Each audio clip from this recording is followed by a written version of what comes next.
Hello बच्चों, आज हम अध्याय बाजार के भाग 2 पर चर्चा करेंगे।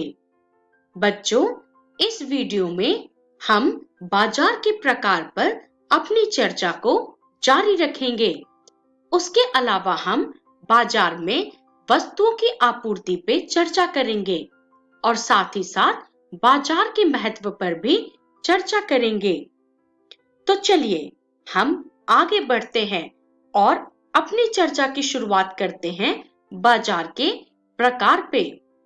बच्चों, पहली वीडियो में हमने बाजार के प्रकार में साप्ताहिक बाजार, मोहल्ले की दुकान और शॉपिंग कॉम्प्लेक्स और मॉल पे चर्चा कर चुके हैं।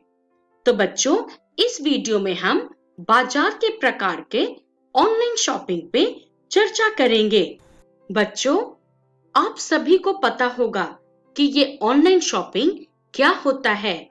आपने घर में अपने बड़ों में मम्मी, पापा, भाई, बहन या किसी अन्य रिश्तेदारों को जरूर देखा होगा कि वो ऑनलाइन शॉपिंग के थ्रू सामान को घर पर ही मंगवाते हैं। बच्चों, आपको ये जिज्ञासा जरूर होती होगी कि आखिर ऑनलाइन शॉपिंग होता कैसे है।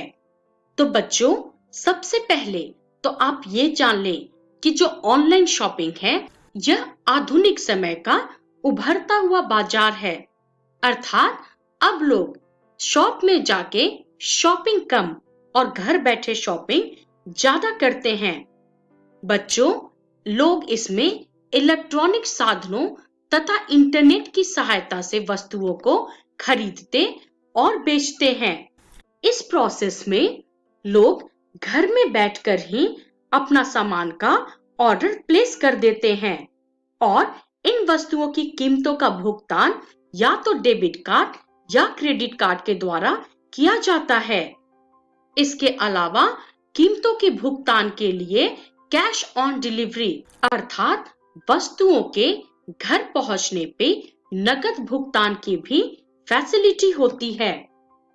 बच्चों, अगर हम बात करें कि ऑनलाइन शॉपिंग लोग कहां से करते हैं, तो ऑनलाइन शॉपिंग के कुछ फेमस और प्रमुख साइट हैं Myntra, home shop 18, Amazon, Flipkart, big basket इत्यादि। चलिए अब हम आगे बढ़ते हैं और अब चर्चा करते हैं बाजार में वस्तुओं की आपूर्ति पे। बच्चों, आप ये जरूर सोचते होंगे कि आखिर बाजार में सामान कहां से आता है। बच्चों, सामानों का उत्पादन कारखानों, खेतों और घरों में होता है, लेकिन हम कारखानों और खेतों से सीधा सामान नहीं खरीदते हैं, क्योंकि जो वस्तुओं के उत्पादक हैं, वो भी कम मात्रा में सामान बेचने में रुचि नहीं रखते हैं। तो बच्चों, यहाँ पर वो लोग जो वस्तुओं के उत्पादक एवं उपभोक्ता के बीच मध्यम या कड़ी के रूप में कार्य करते हैं, उन्हें व्यापारी कहा जाता है। बच्चों, ये लोग बाजार में वस्तुओं की आपूर्ति करवाते हैं। ये व्यापारी जो हैं, कारखाना मालिक से थोक में उनके सामानों को खरीदते हैं। थोक अर्थात बड़े क्वांटिटी में, ज्यादा क्वांटिटी में, और इसी वजह से इन्हें थोक व्यापारी कहा जाता है। बच्चों, थोक व्यापारी से जो है आपके खुदरा व्यापारी अर्थात जो शॉपकीपर हैं, वो सामान को खरीदते हैं और ये सामान अपने जरूरत के हिसाब से खरीदते हैं, ना कि थोक में। तो बच्चों, जब आप इस चेन को देखेंगे कि सबसे पहले कारखाना मालिक सामान बनाता है और इस कारखाना मालिक से जो होलसेल व्यापारी होता है, वो सामान होलसेल रेट में खरीदता है और होलसेल व्यापारी से जो है आपके शॉपकीपर अर्थात जो रिटेल होते हैं, वो सामान खरीदते हैं और इनसे फाइनली आप सामान खरीदते हो। तो ये जो पूरा है, ये आपका पूरा डिस्ट्रीब्यूशन चेन कहलाता है और इसी प्रोसेस से फैक्ट्री में बना हुआ सामान आप तक पहुंचता है। चलिए अब हम आगे बढ़ते हैं और अपनी चर्चा बाजार में वस्तुओं की आपूर्ति को जारी रखते हैं। अब हम इस डिस्ट्रीब्यूशन चेन को या बाजार में सामान की आपूर्ति कैसे होती है उसको एक उदाहरण के द्वारा समझने की कोशिश करते हैं। मान लेते हैं कि रहीम जो है सब्जी का एक थोक व्यापारी है।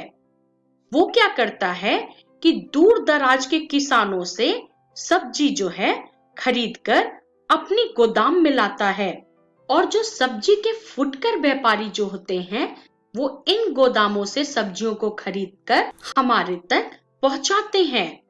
तो बच्चों, इस प्रकार से कोई भी सामान की आपूर्ति बाजार में कराई जाती है। चलिए अब हम आगे बढ़ते हैं और अब हम चर्चा करेंगे बाजार के महत्व पर। जैसे कि हम पहले ही चर्चा कर चुके हैं कि हमारे दैनिक जीवन में सामानों की आपूर्ति के लिए बाजार का अत्यंत महत्व है, क्योंकि ये किसी के लिए पॉसिबल नहीं है कि जरूरत की सभी चीजों का उत्पादन वो खुद कर सके। बहुत सारी चीजें ऐसी होती हैं जिनका हम ना निर्माण कर सकते हैं और ना उत्पादन। अतः इन चीजों की आपूर्ति के लिए हम बाजार पे निर्भर होते हैं। अतः बाजार के माध्यम से ही हम उन सारी चीजों की पूर्ति करते हैं। बच्चों, तो चलिए अब हम डिस्कस करते हैं बाजार के महत्व को डिटेल में। तो सबसे पहले बाजार जो है देश की अर्थव्यवस्था के आधार होते हैं। अब आपके मन में यह प्रश्न जरूर उठ रहा होगा कि बाजार से सामान हम खरीदते हैं, बाजार में सामान लोग बेचते हैं, तो यहाँ पे देश कैसे आ गया? तो बच्चों, आप जो सामान खरीदते हैं या विक्रेता जो सामान बेचता है, इन सभी में टैक्स छिपा हुआ होता है। टैक्स अर्थात कर। आप जरा गौर कीजिएगा कि आपने कोई सामान खरीदा, जैसे कि आप मान लीजिए कि आप एक बिस्किट का पैकेट खरीदते हैं, तो उस पैकेट के पीछे आपने देखा होगा कि लिखा हुआ है इंक्लूसिव ऑल टैक्सेस, अर्थात जो बिस्किट की कीमत है उस कीमत में सरकार की सेल टैक्स भी लगी हुई है। ये जो कर होता है यह आय का वह भाग होता है जो सरकार के कोष में जाता है और ये देश के उत्थान के लिए कार्य में इस्तेमाल किया जाता है। तो बच्चों, आप जो भी सामान खरीदते हैं और जो भी उसका दाम होता है उसमें टैक्स इंक्लूडेड होता है। अब आप सोच रहे होंगे कि आप सब्जी खरीदते हैं पर उसमें कहाँ टैक्स है? तो बच्चों, ये आपको डायरेक्ट नहीं दिख रहा, पर इनडायरेक्ट यहाँ भी टैक्स है। जो सब्जी का विक्रेता होता है, अगर उसकी आय सरकार द्वारा निर्धारित टैक्स फ्री आय से अगर ज्यादा होती है तो उसे सरकार को टैक्स देना होता है और ये चीज खरीदार पे भी लागू होता है। तो डायरेक्ट या इनडायरेक्ट रूप में हम बाजार से जो भी चीज खरीदते हैं उससे हमारी अर्थव्यवस्था पे प्रभाव पड़ता है। बच्चों, इसके अलावा बाजार की महत्व की बात करें तो ये क्रेता और विक्रेताओं का सम्मिलन है, अर्थात ये एक प्लेटफॉर्म है जहां बायर और सेलर एक दूसरे से मिलते हैं। बच्चों, इसके अलावा बाजार हमारी आवश्यकताओं की पूर्ति में बहुत मददगार होते हैं। जैसे कि मैं पहले ही चर्चा कर चुकी हूँ कि ये पॉसिबल नहीं है कि हम सभी चीजों का उत्पादन खुद करें, तो कुछ चीजों के लिए हमें या ज्यादातर चीजों के लिए हमें बाजार निर्भर रहना होता है। तो बच्चों, इन सभी बातों से आपको यह तो समझ में आ गया होगा कि बाजार का क्या महत्व है। चलिए अब हम आगे बढ़ते हैं और चर्चा करते हैं कि इस वीडियो में हमने क्या सीखा। बच्चों, इस वीडियो में हमने बाजार के प्रकार को जारी रखा था। इसके अलावा हमने बाजार में वस्तुओं की आपूर्ति और बाजार के महत्व पे भी चर्चा किए। इसका रेफरेंस है राजनीतिक विज्ञान कक्षा 7 की पाठ्य पुस्तक। और अगली वीडियो में हम प्रश्न उत्तर हल करेंगे। तब तक के लिए धन्यवाद।